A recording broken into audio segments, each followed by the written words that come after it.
Como cada vez que hay un incidente importante, se está hablando de prohibir a los perros potencialmente peligrosos.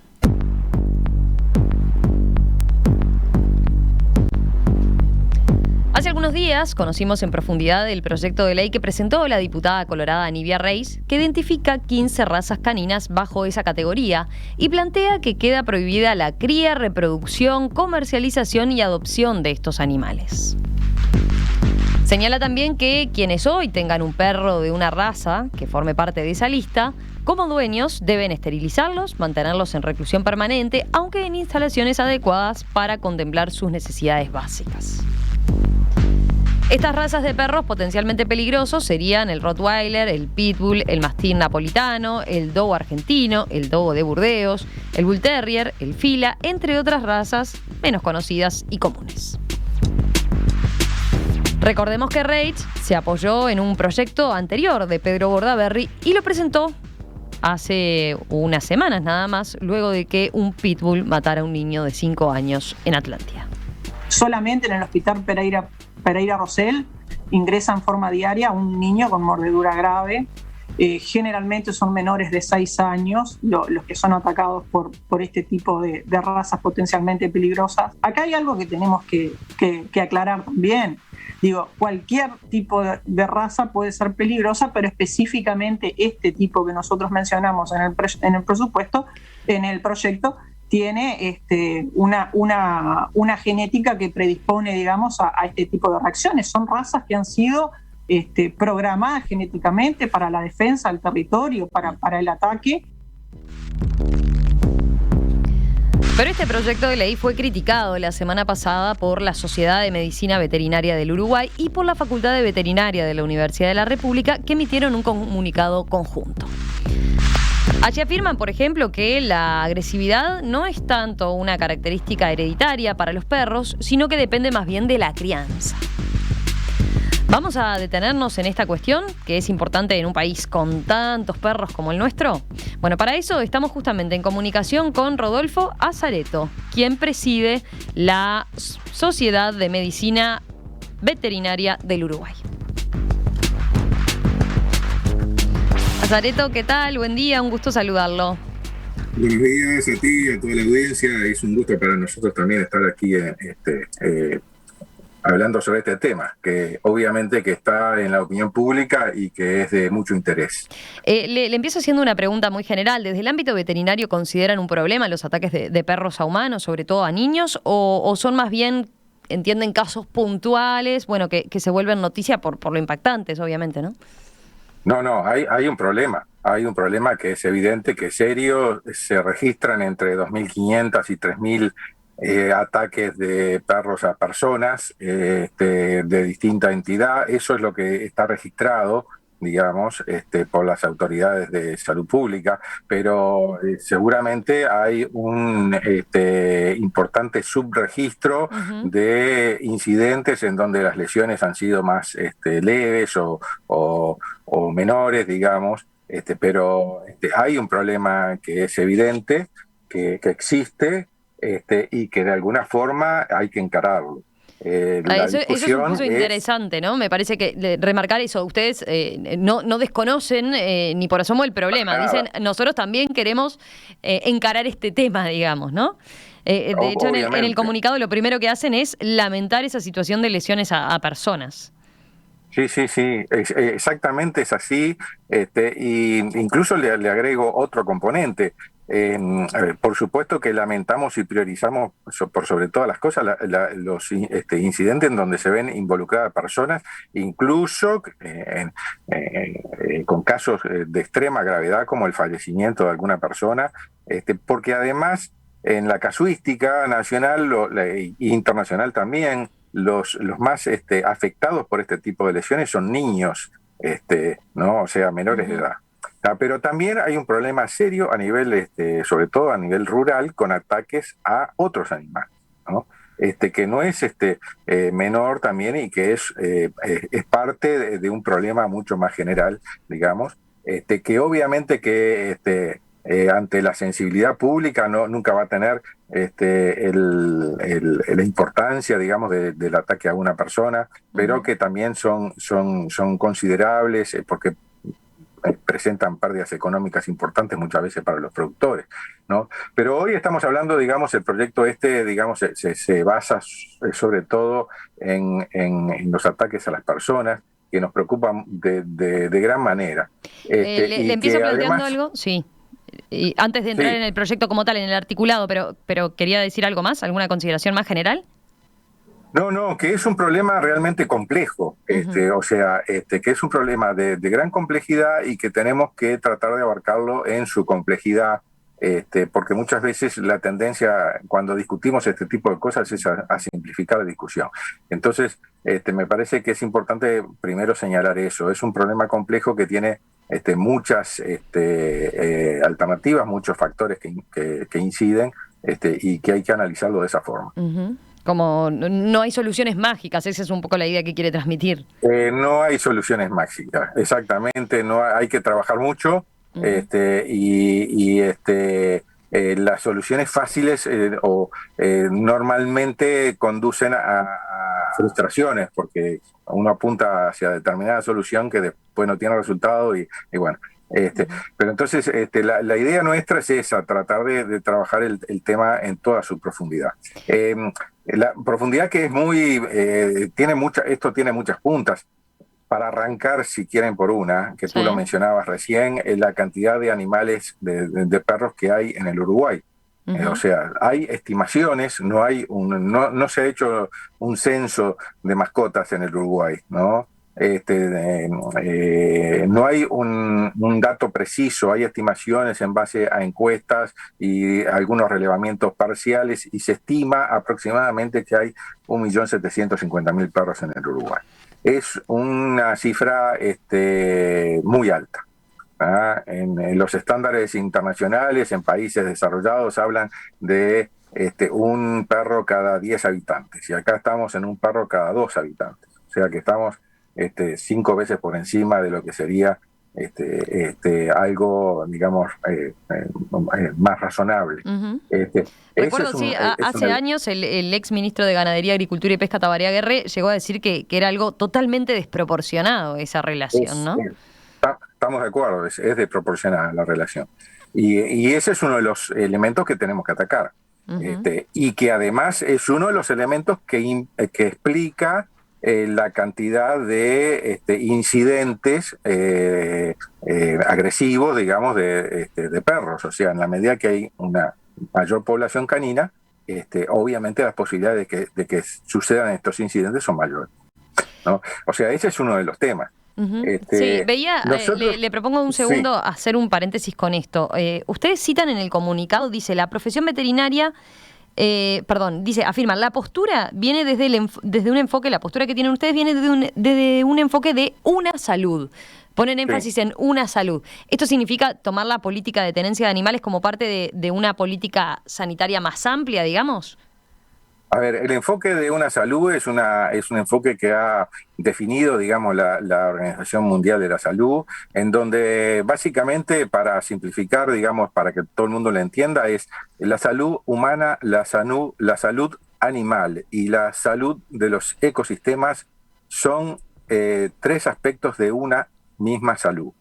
No se pueden separar, tan íntimamente relacionadas. Cuando hablamos de salud pública, necesariamente tenemos que hablar de la salud de los animales que cohabitan con nosotros el planeta y de la salud de los ecosistemas. Y así en las tres, digamos, en esas 3 patas que le señalaba, humano, animal, medio ambiente, ¿no? Obviamente que es un problema que encaja perfectamente dentro de ese enfoque, porque estamos vinculando un problema de salud pública, de salud humana, ¿verdad?, con otro problema que es un problema de los animales, digamos, un problema animal y de salud animal, ¿no? Entonces, nosotros queremos hacer un aporte desde ese enfoque de una salud, digamos, a la discusión de este problema, porque no podemos, digamos, diferenciar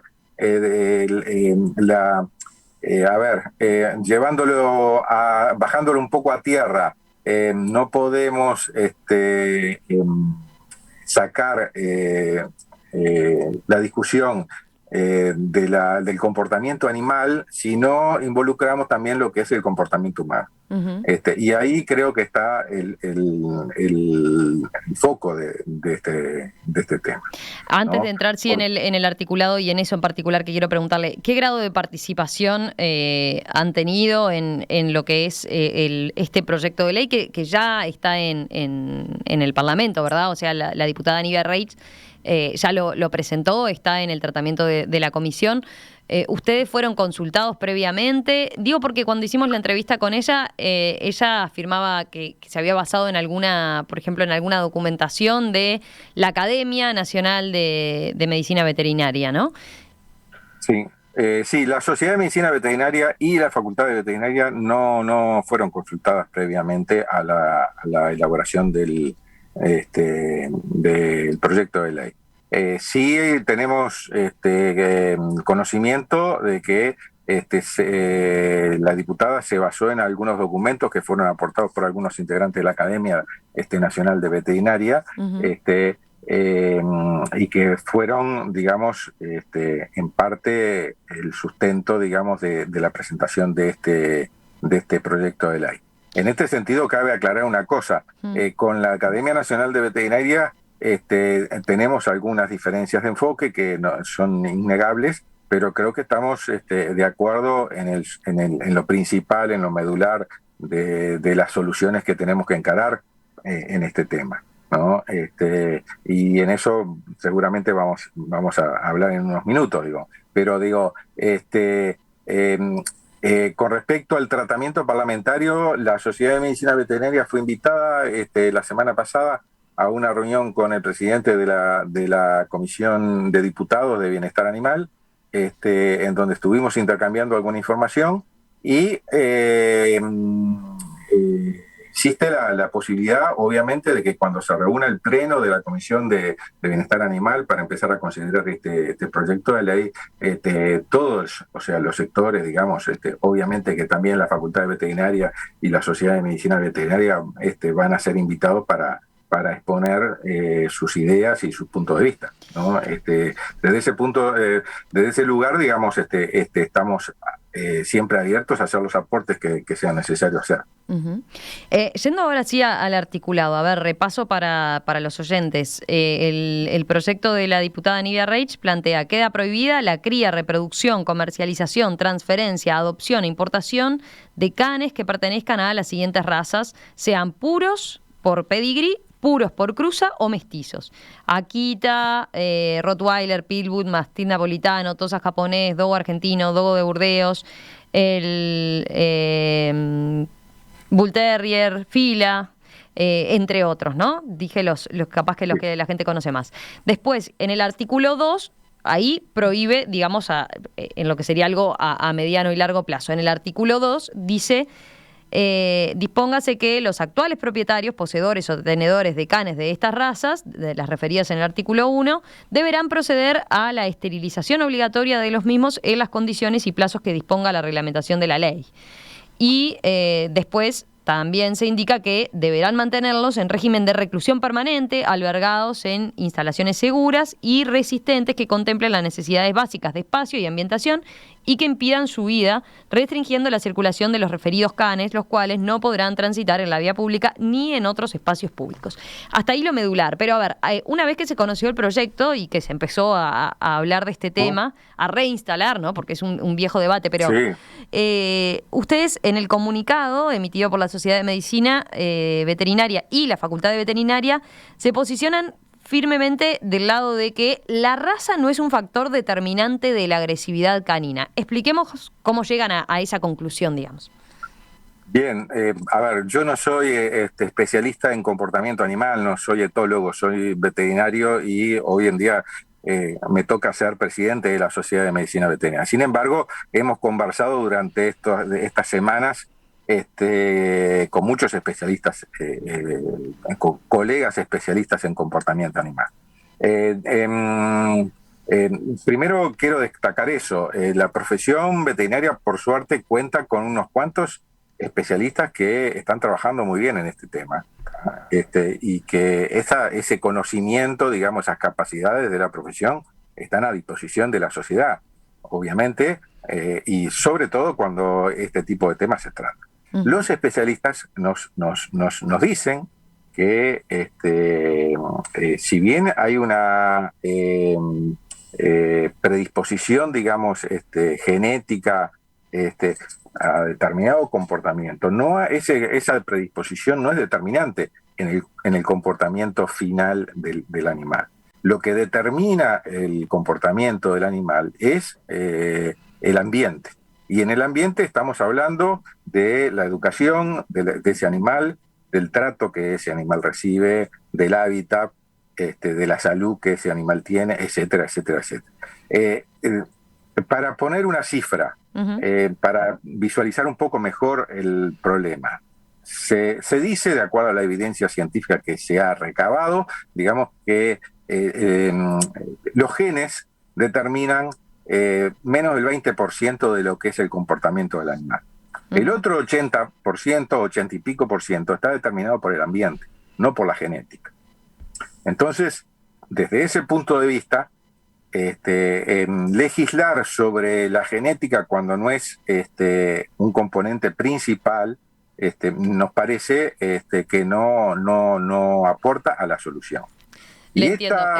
Ese porcentaje que maneja, ese 20-80, digamos, es gráfico, ¿no? En cuanto a la predisposición, entonces, de factores genéticos en relación a el ambiente. Así es como lo ve. De todas formas, hay quien puede decir, bueno, hay características que efectivamente se heredan, ¿no? Características físicas para empezar, pero después, ejemplos claros. Los Golden Retrievers, por ejemplo, se asocian con perros mansos que son ideales para niños, por ejemplo, ¿no? Sí, por determinadas condiciones. Los abejeros alemanes, sí. Te hago un comentario. Sí. Sin embargo, en algunos países en donde se ha prohibido determinadas razas, porque hay legislación comparada, en otros países se han prohibido determinadas razas, como se pretende este proyecto de ley. ¿Qué se ha visto? Que la incidencia de los incidentes de agresividad no han variado sustancialmente. Lo que sí ha variado sustancialmente son las razas que participan en esos incidentes de agresividad. Estamos hablando de países europeos donde esas cosas están muy bien medidas, etcétera, etcétera. Y aparecen dentro de los animales agresivos, en esas condiciones, digamos.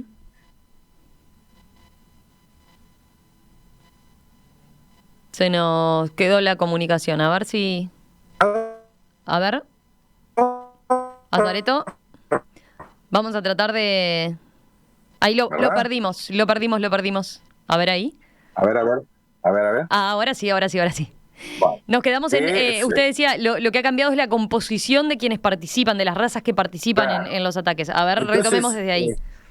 Seguro, ¿y qué evidencia eso? Que, cambió la participación en la medida en que aparecen como agresivas en esos lugares, en esos países, razas de perros como el labrador, como el golden retriever y otras razas, en donde nosotros las consideramos, obviamente que, como tú decías recién, animales cariñosos, muy amables, inteligentes, o sea que recomendados para niños. Yo tengo un labrador y a mis amigos le recomiendo, a mis conocidos le recomiendo como perro sociable, manso, etcétera.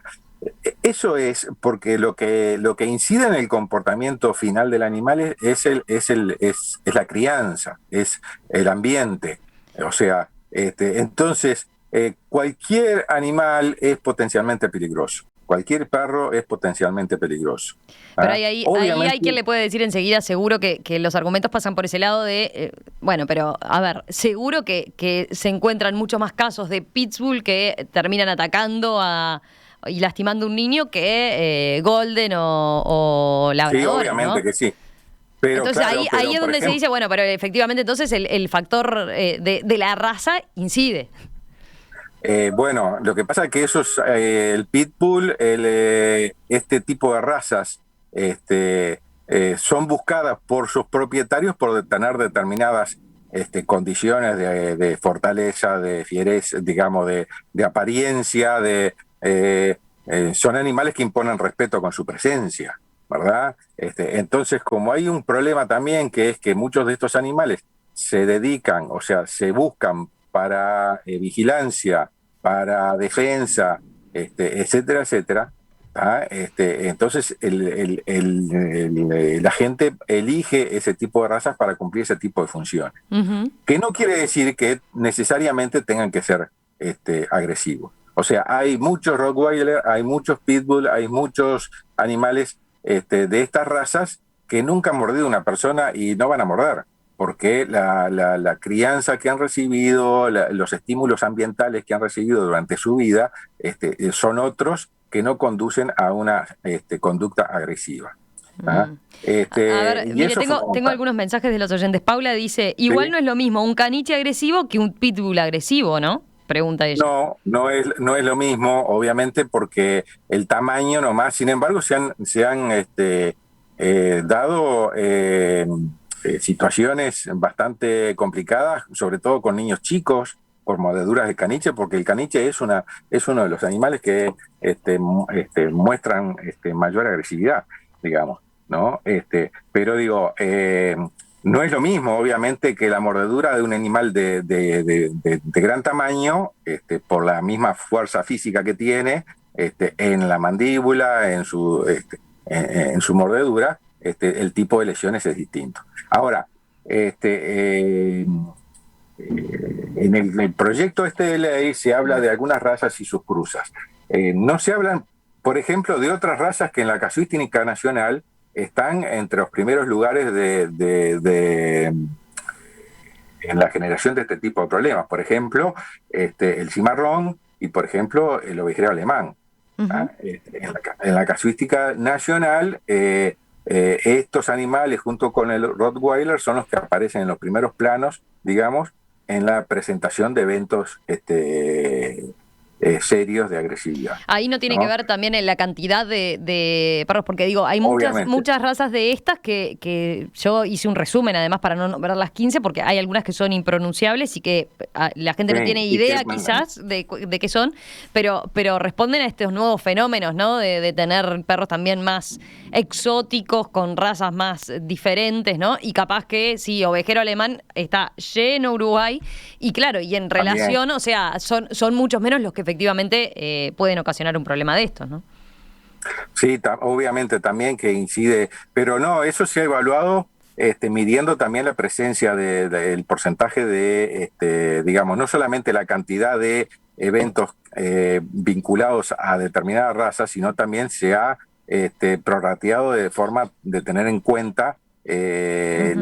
la presencia de la raza en el total de la población canina. O sea, eso también está estudiado, ¿no? Hay oyentes que dicen, el problema no es el temperamento del perro, es la entidad de las lesiones si te muerde. La mordida del fila no es lo mismo Obviamente. que la del caniche, ¿no? Usted lo decía de alguna forma, ¿no? Sí, sí, eso es así, es cierto. Lo cierto es que, a ver, hacia dónde quiero apuntar.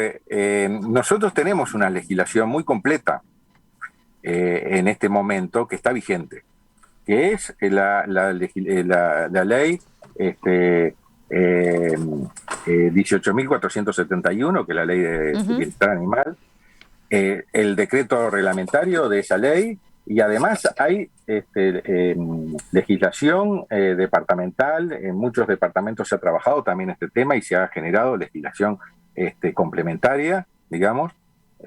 Casualmente, por ejemplo, Canelones es uno de los departamentos que tiene una legislación más completa en esta materia, a través de ordenanzas municipales, etcétera, etcétera, y es donde sucedió este último evento tan desgraciado del fallecimiento de un niño como consecuencia de las mordeduras de un animal. O sea, nosotros tenemos una importante legislación que ha sido muy discutida y muy trabajada y que es muy buena, El problema, en primer lugar, está en que gran parte de esa legislación no la estamos cumpliendo. Bueno, ahí capaz que Y tienen un tampoco punto en estamos, común, ¿no? Con la diputada Reich. A ver, simplemente para que obviamente. el oyente entienda, la legislación esta que usted citó, la 18.471 de protección, bienestar y tenencia de animales, establece en su artículo 10 que, por ejemplo, los propietarios o tenedores a cualquier título de perros de raza potencialmente peligrosas o entrenados con fines de defensa y protección personal o de bienes y preparados para el ataque, deberán tomar las precauciones necesarias que disminuyan el riesgo de accidentes por mordeduras y transmisión de enfermedades, así como el ataque a otros animales. Eso como un punto, digo, que toma en cuenta esto de los perros potencialmente peligrosos y eso que señalábamos de que pueden tener características que en ese caso sí la raza pesa, ¿verdad? Pero ahí la diputada Reich lo que dice es, bueno, tenemos legislación, pero sin embargo la cosa no ha cambiado, ¿no? Seguimos teniendo dos No, por tres no. noticias de estas tan terribles, ¿no? De que un perro termina matando a un niño que capaz que lo conocía o no, pero que parece increíble, ¿verdad? Sí, es cierto. Tenemos legislación y no la cumplimos. Esa es la verdad. Entonces, agregar más legislación, la primera pregunta que surge es, ¿seremos capaces de hacerla cumplir? Ujú. ¿No? La primera pregunta. O sea, tenemos una legislación que está, acorde con la de muchos países también, ¿no? Bueno, esa legislación, lo que tú señalabas, el artículo 10, incluso la penalización de los propietarios de perros potencialmente peligrosos que no cumplen con las disposiciones que establece la legislación, están sujetos a un régimen punitivo de penas que remiten a la ley 16.088, que es la de tenencia de animales salvajes. Sí, O sea, estamos hablando del 89, o sea, una ley que tiene años, ¿no? que tiene años, ¿no? O sea que, a ver, para simplificar un poco el concepto, de acuerdo a la ley, viene a ser casi lo mismo la mordedura de un animal potencialmente, de un perro potencialmente peligroso, que la de un león o de un tigre que podamos tener eh, este, en algún zoológico privado, digamos, Ujú. ¿no? O sea, entonces, hay una legislación muy potente. Lo que nos está faltando es hacerla cumplir. Ajá. Y en esto del cumplimiento de la legislación, o sea, la legislación esa establece muchas cosas, entre otras cosas que un animal potencialmente peligroso no puede circular en la calle sino con una correa y con un bozal, ¿verdad? Se establece que ningún animal puede circular en la calle sin una correa, ¿verdad? Ese tipo de cosas estamos muy lejos de cumplirla. Entonces, agregar nueva legislación complica todavía más la cosa. ¿Por qué complica? Porque hay mucha gente que va a seguir teniendo estas razas de perro. ¿Ah? Lo único que van a pasar, digamos, a una especie de clandestinidad los animales. Ujú. ¿Ah? Y se va a perder en gran medida el control que pueda existir sobre esos animales. Usted dice que va a Nosotros, haber como un mercado negro de estas razas, digamos. obviamente, la legislación, por ejemplo, prohíbe las peleas de perros, pero lamentablemente hay lugares en donde se realizan peleas de perros, en forma clandestina, obviamente. ¿Ah? Y ese es un mercado que no se va no va a desaparecer por el simple hecho de legislar, porque ya hay legislación en la materia. Y sin embargo sigue existiendo. Lo que falla muchas veces es la aplicación de las leyes. Y ahí es donde nosotros queremos hacer hincapié. Tenemos una muy buena legislación que hay que aplicar. Y entendemos que para de la legislación va a ser fundamental el funcionamiento del Instituto Nacional de Bienestar Animal, que fue creado, como sucesor de lo que era la COTRIBA. Ujú. Fue creado en la LUC, en la Ley de Urgente Consideración, y que si bien todavía, o sea, ya tiene designado su director ejecutivo, que es el doctor Gastón Cosia, todavía no ha empezado a funcionar la dirección política del Instituto de Bienestar Animal, en donde la profesión veterinaria está representada a través de delegados de la Sociedad de Medicina Veterinaria y de la Facultad de Veterinaria, además de ahí hay representación de ministerios, organismos públicos. Y ahí eso puede hacer que cambie la fiscalización, o sea, que se mejore en la fiscalización, efectivamente. Porque si el factor común, o sea, el diagnóstico común que tienen tanto ustedes como la diputada Reich al presentar este proyecto es, bueno, pero el problema es que no se está cumpliendo lo básico hoy en día, sin llegar a prohibir estas razas. Cuando se pide que no circulen sin bozal, por ejemplo, no se puede cumplir. ¿Eso puede cambiar ahora con este Instituto de Bienestar Animal? Bueno, tenemos la esperanza de que sí. Obviamente que, como decíamos hoy, acá no hay soluciones milagrosas.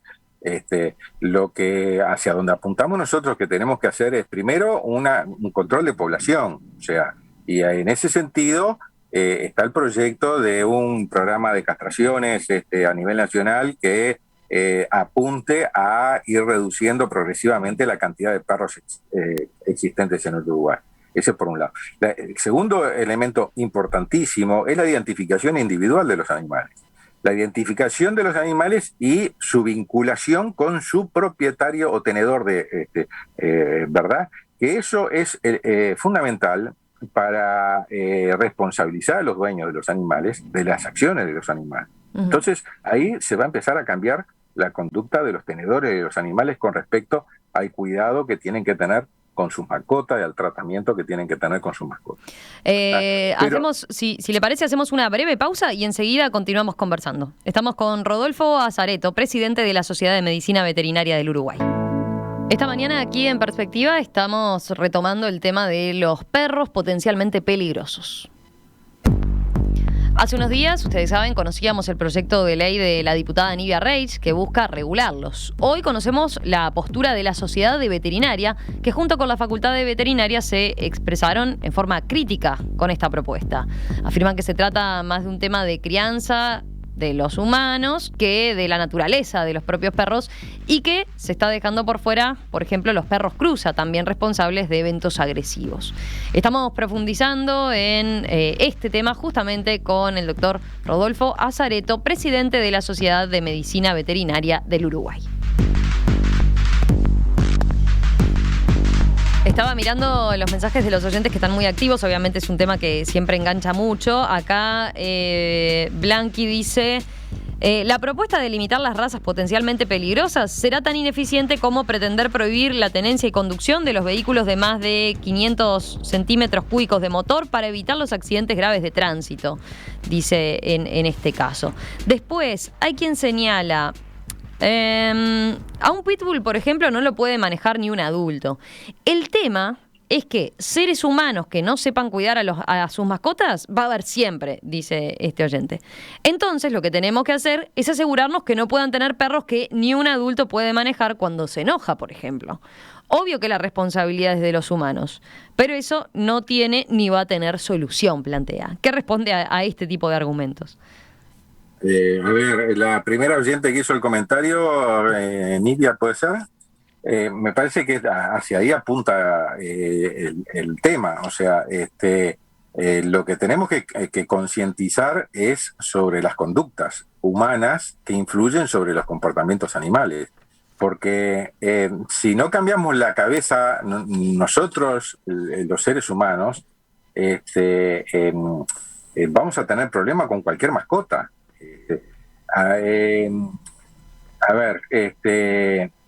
Los accidentes de tránsito provocan muchísimas muertes, desgraciadamente, en nuestro país. Eso no quiere decir que tengamos que prohibir la circulación en autos o en motos o o sea, lo que tenemos que hacer es generar conductas responsables. Y ese es un elemento sustancial para generar cualquier cambio. O sea que por ahí pasa la solución para ustedes. Ese es uno de los elementos a considerar para evitar lo que en definitiva empezamos hablando, de lo que en definitiva empezamos hablando, ¿no? La gran incidencia que hay de accidentes donde un perro termina hiriendo o matando incluso a una persona. Obviamente, obviamente. Si no tenemos nosotros las personas conductas responsables, la cosa no va a cambiar. Van a cambiar las razas que van a morder, pero van a seguir mordiendo los perros. Y eso es la experiencia internacional que se ha dado. En muchos países se está volviendo de la prohibición y se está volviendo a aceptar este tipo de razas porque las estadísticas no le han cambiado con la prohibición. Para señalar uno, Holanda, por ejemplo, en el 2009 decidió eliminar la prohibición. ¿Por qué? Porque hizo la experiencia y vio que las estadísticas no le habían cambiado en absoluto, ¿no? En cuanto a este tipo de incidentes. O sea, lo que sí es necesario cambiar es la conducta de las personas, ¿no? Y eso es fundamental. Es fundamental para todo, o sea, para mantener una población canina relativamente controlada, es fundamental el cambio de conducta de las personas. Por eso la insistencia nuestra en la identificación individual de los animales y en su relacionamiento, y también la insistencia nuestra en generar campañas de concientización a los efectos de que los cambios de conducta se vayan produciendo. Obviamente que esto no soluciona el problema mañana. Esto tienen que ser políticas de largo plazo, que se mantengan en el tiempo, tanto la identificación de los animales como los programas de castración que reduzcan la población canina, como la campaña de concientización de la población, tienen que ser políticas de largo plazo. Y la solución está ahí en el largo plazo. No vamos a solucionar el tema en el corto plazo. Porque si prohibimos determinada raza de perro, no, pongámonos las 15 razas que aparecen ahí en el listado, obviamente el primer efecto que va a ser negativo va a ser generar un mercado negro de esos animales, que no tenemos forma de controlarlo. Y eso va a generar un negocio más importante del que actualmente existe en relación a esas razas de perros, que además van a estar ocultas, van a estar en situaciones de tenencia absolutamente irresponsable, y que van a generar que esos animales sean agresivos. Por ejemplo, para el proyecto de la diputada en sus artículos 3 y 4 señala la obligatoriedad de aquellos que son actualmente tenedores de esa raza de perros a mantenerlos en reclusión. Sí. Y eso es completamente contraproducente porque los perros para que no generen justamente conductas agresivas tienen que sociabilizar, tienen que tener una sociabilización sana. Es parte. Sí, ese es uno de los aspectos que ustedes marcan, ¿no? En el comunicado. Dicen, claro, más allá obviamente de no lo dicen textual, pero a lo que voy es, más allá de esta prohibición que podría existir de importar a futuro y que tuviera su repercusión a futuro en estas razas, el tema es para lo que establece para los dueños de perros de este tipo de razas actualmente, ¿no? Que de la noche a la mañana, si se aprueba el proyecto, tendrían que tenerlo en un régimen como de reclusión, generando, dicen ustedes, un ambiente hostil para el animal que puede llevar a que sea más dañino, porque termine, entonces el animal efectivamente por no socializar, por no poder salir a un espacio más amplio, termine atacando a un humano.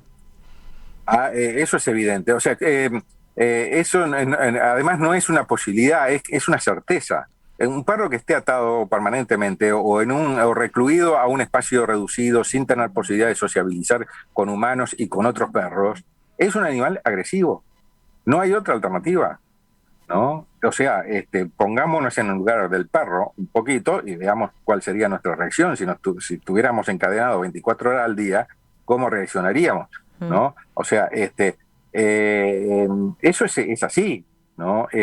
Entonces, además se los recluiría por el solo hecho de ser, de pertenecer a determinada raza, sin evaluar cuál ha sido el comportamiento del animal. ¿no? Porque, repito, hay muchos Rottweilers, hay muchos Pitbull, hay muchos animales de estos que aparecen en el listado que nunca van a morder a una persona, porque tuvieron se criaron en un ambiente que no ha sido propicio para generar la agresividad. Entonces, los estaríamos recluyendo y forzándolos a adoptar una conducta agresiva. Uh-huh. Y eso es absolutamente contraproducente, y creemos que es un aspecto muy, muy negativo de la ley. Ahora bien, sí. es posible, digamos, desalentar de alguna forma, sin llegar a prohibir, desalentar la adopción de este tipo de animales. Sí, en algunos lugares se han hecho, se han tomado medidas que desalientan, digamos, que la gente tenga estas razas, pero sin llegar a prohibirlas, porque la prohibición no ha generado buenos resultados. Y ese desaliento puede ser, por ejemplo, de una propuesta que ha circulado y circula la necesidad de que el tenedor de un animal potencialmente peligroso tenga que tener un seguro. Es una alternativa, es una posibilidad que... Bueno, pero ahí en todo caso la solución está cuando operaría, o la solución, digo, el parche es cuando el daño ya está hecho, ¿no? Sí, obviamente. Digo, pero por eso lo importante es lo que se genere antes de que el daño se produzca. Estoy mirando acá, mire, sobre el enfoque que usted proponía que dice que defiende la Sociedad de Médicos Veterinarios. Hay varios oyentes que van como por esta línea, ¿no? Dice, qué lírico con las conductas de las personas. Que le pregunte a la urgencia del CASMU la cantidad de niños y personas mordidas que son atendidas y la raza que ocasionó la agresión, y va a ver lo que dan las estadísticas. Después hay quien dice... Conocemos las estadísticas. Y usted dice que no, que reafirma lo que dijo al principio, ¿no? Sí, obviamente que conocemos las estadísticas y las lamentamos profundamente. Lo que queremos es buscar soluciones que funcionen, no ir por el lado fácil.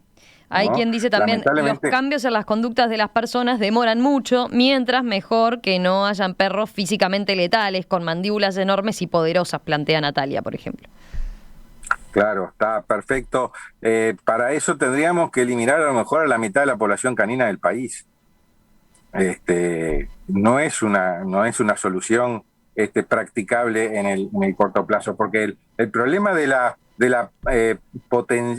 potencial agresivo de un animal, como decíamos hoy, no está por la raza, sino más que nada, o sea, la posibilidad de daño que puede producir está dado por su complexión física, por la potencia de su mordedura, etcétera, que son elementos que exceden a la raza. ¿Ah? Hay animales, más de la mitad de los incidentes de mordedura en el país que están registrados son por animales mestizos, cruzas.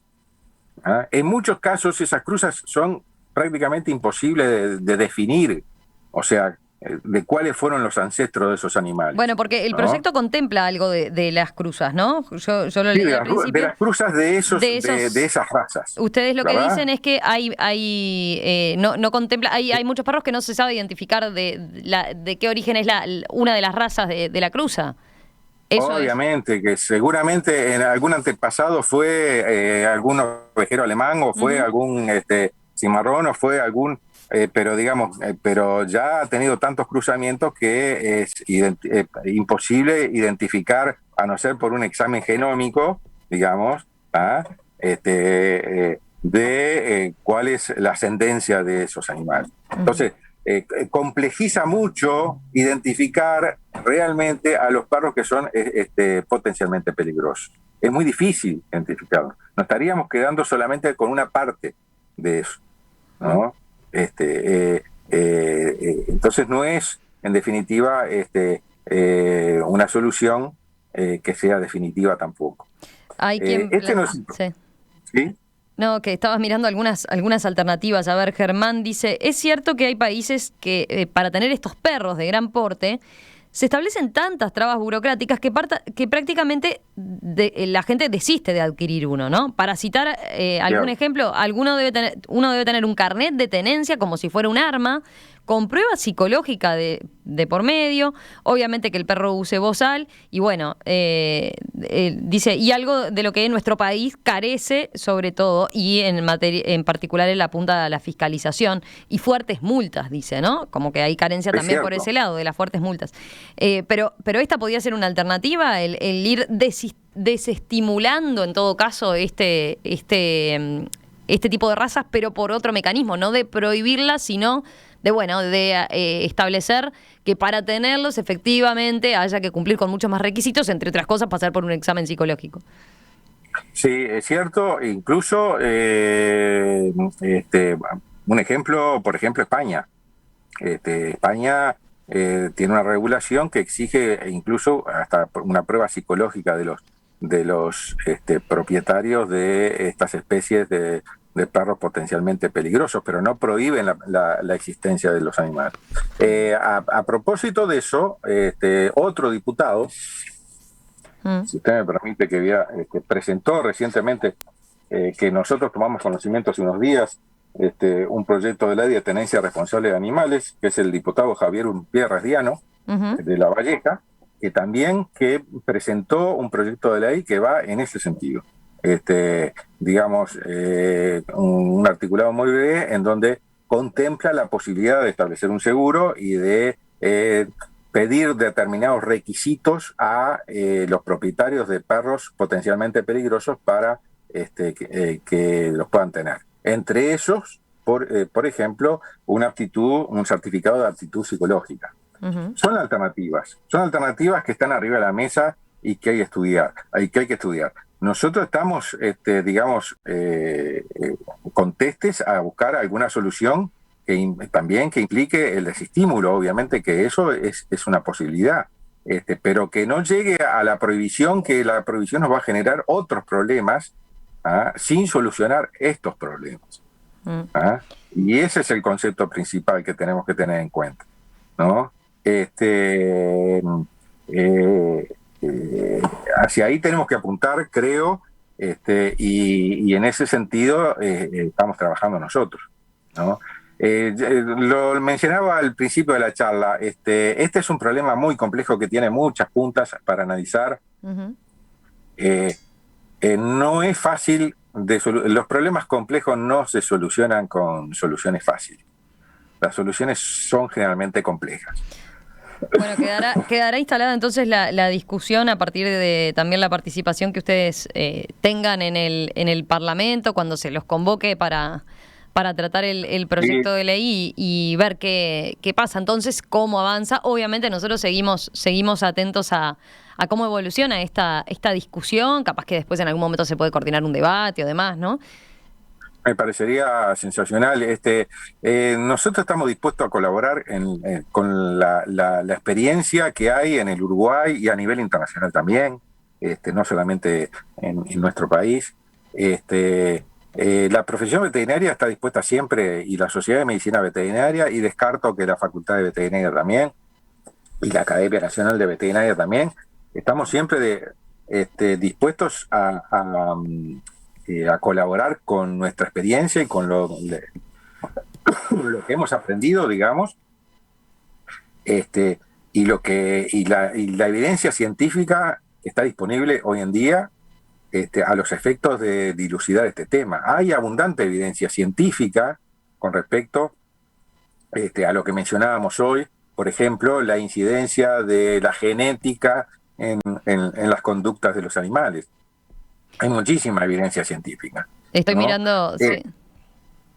¿Sí? No, estaba mirando, leí varios para hacer más interesante la entrevista, leí varios mensajes de varios oyentes que cuestionan lo que es la posición de la Sociedad de Medicina Veterinaria, bueno, ¿no? Pero después le leo de los otros, dice... Sí, no, está bien.